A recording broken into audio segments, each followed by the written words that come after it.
you like spending more money on gas, or maybe you don't want your engine to be at its fullest potential. If that's the case, you came to the wrong speech. My name is Will Compton, and I'm going to be showing you how to install a cold air intake. What is an intake and what does it do? A cold air intake is basically you take out your big stock intake system that looks something like this. It's kind of different for each car. Basically, it sucks air from here, which is at the grill, down through all of this. You have your filter, which is pretty restrictive. Takes the air longer to get through, and here, and there's actually an additional length to this once you get there. So basically, the cold air intake eliminates all that traveling, makes it way more efficient by just a simple sweep. Just simple, not too far, not too twisty, not too restrictive. This filter is specially made so it's not restrictive, and it is a lot better for your engine. So the intake, what it does is makes it drive a little bit faster, more responsive. Adds 6 horsepower, which isn't much, but something for $200 to a little cheaper. It's not bad. Makes it look cool and sounds really cool. Basically, when you like go on the gas, the engine takes air from the outside and it goes like, and you can kind of hear it. It sounds kind of cool, and if that's for you, that's it sounds cool. So,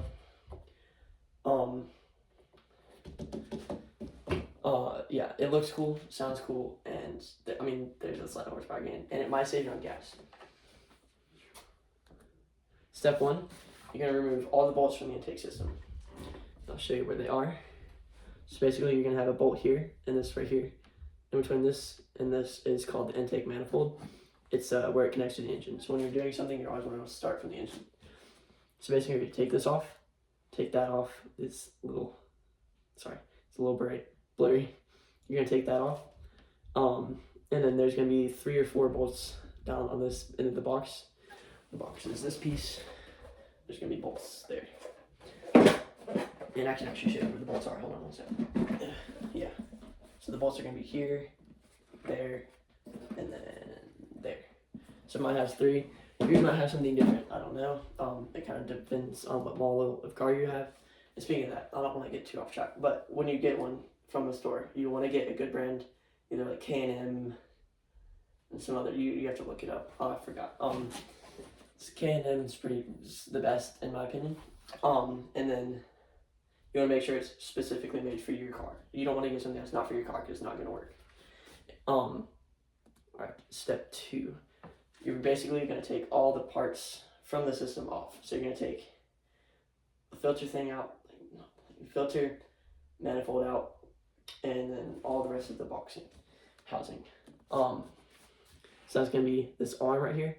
And then you're going to be careful. You see this green part right there? That is called a vacuum chamber thing. So you basically, it vacuums the engine and it sucks air in. So you want to leave that intact, keep that very safe. And then there's another thing down here called a mass airflow sensor.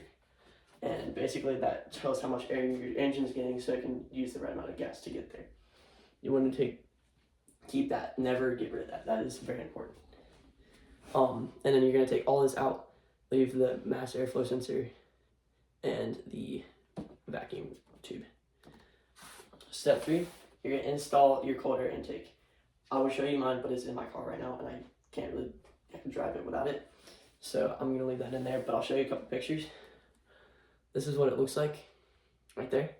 So basically you have this cone filter and this simple just design that goes straight from the engine manifold or the intake manifold.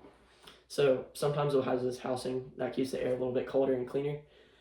If it doesn't have that, don't worry, it's not really super important, but it's a cool feature to have. You're basically gonna put on this piece first and then the intake, or the cone filter.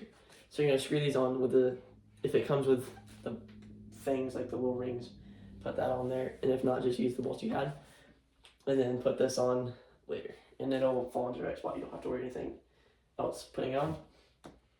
Step 4 is to rev it up because you're done. All right, it's time to rev it up.